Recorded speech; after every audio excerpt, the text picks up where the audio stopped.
الماهر بالقرآن مع السفرة الكرام البررة او كما قال علیہ الصلاۃ والسلام۔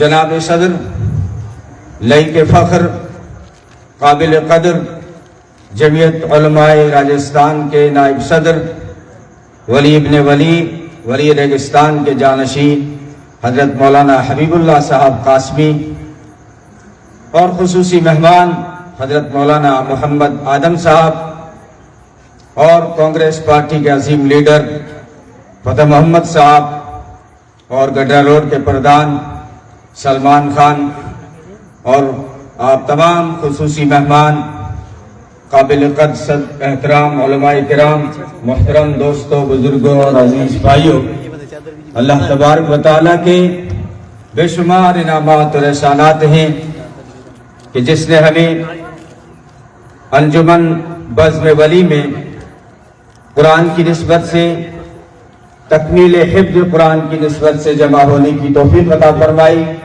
اللہ تبارک و تعالی ہم سب کا مل بیٹھنا قبول فرمائے، آپ سب کی تشریف آوری اور میری حاضری کو اپنی بارگاہ سمدیت میں قبول و منظور فرمائے۔ دوستو، مجلس کے مطابق تھوڑی سی گفتگو کروں گا، چونکہ یہ تکمیل حفظ کی مجلس ہے۔ بھائیو، قرآن رحمت ہے، قرآن برکت ہے، قرآن صداقت ہے، قرآن حکمت ہے، قرآن بصارت ہے، قرآن بصیرت ہے، قرآن بشارت ہے، قرآن رحمت ہے، قرآن عبادت ہے۔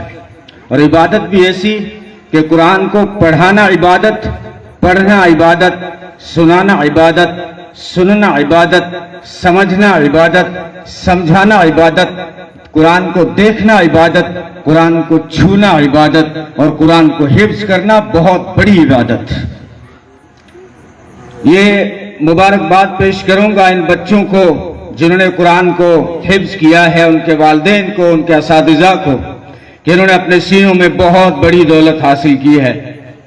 ساری دونوں جہانوں کی اگر دولت کہوں تو بھی کم ہے، قرآن کی دولت بہت بڑی دولت ہے۔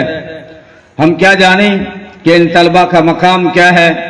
ان طلبہ کا مقام اگر معلوم کرنا ہے تو فرشتوں سے پوچھو کہ جب یہ بچے قدم اٹھاتے ہیں تو تم پر کیوں بچھاتے ہو۔ ان طلبہ کا مقام ہم کیا جانیں۔ ان کا مقام ان مچھلیوں سے پوچھو کہ ہر وقت غوطے لگا لگا کر تم ان کے لیے مغفرت کی دعائیں کیوں کرتی ہو۔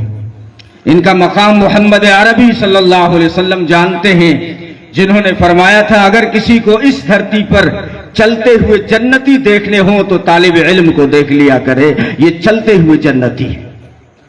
اللہ تبارک و تعالیٰ نے ان کو بہت بڑا مقام دیا ہے اور بہت بڑے فضائل ہیں۔